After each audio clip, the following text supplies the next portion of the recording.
بازاڕی سەوزە و میوەیە لە سۆران. زۆرترین جۆری بەرهەمی میوەی لێیە.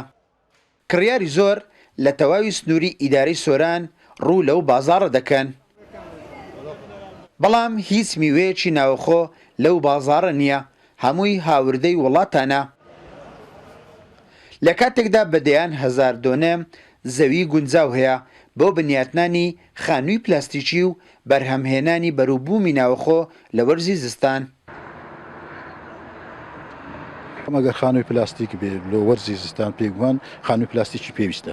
ئەگەر خانووی پلاستیکش بژینی و دابین کە ئەوە تێچوویەکی زۆری بێ بەلایەنی کەم 20 وەرەقێکی لەوانەیە زیاترشی بێ. جوتیار تەمان ترسی لەوەی هەیە بە بازارکردنی بەرووبوومی و لێرە بەرووبوومەکەی ساخ نەبێتەوە لە بازار.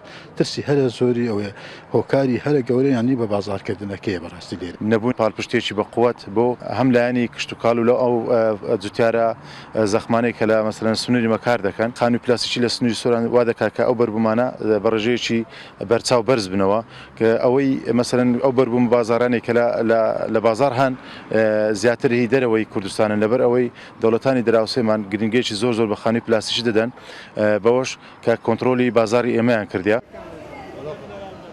لە چەند ساڵی ڕابردوو دانانی خانووی پلاستیکی لە سۆران تاقی کراوەتەوە و سەرکەوتوو بووە، بەڵام کەمی نرخی ئەو بەرهەمانە لە کاتی پێگەیشتنی وای کردووە جوتیاران واز لە بەرهەمی زستانە بهێنن بەو پێی تێچوو ماندیبوونی زیاتری هەیە لە بەرهەمی هاوینە.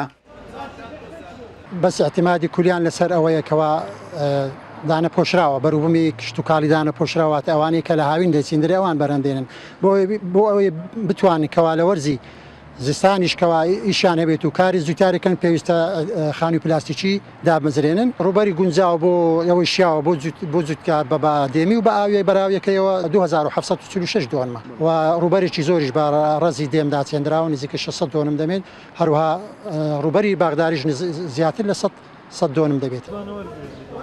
ئێستا زۆربەی ئەو بەرووبووم و بەرهەمە کشتتوکاڵیانی لە بازارەکان دەبیندرێن لە دەرەوەی هەرێمی کوردستان هاوردە دەکرێن بەشێکی کەمی لە ناوخۆی هەرێم بەرهەم دێت لەگەڵ ئەوەی بەرهەمی ناوخۆ نەیتوانیوە خواستی هاوڵاتیان لە بازارەکان پڕ بکاتەوە بۆیە لە وڵاتانی دراوسێ هاوردەی هەرێمی کوردستان دەکرێت.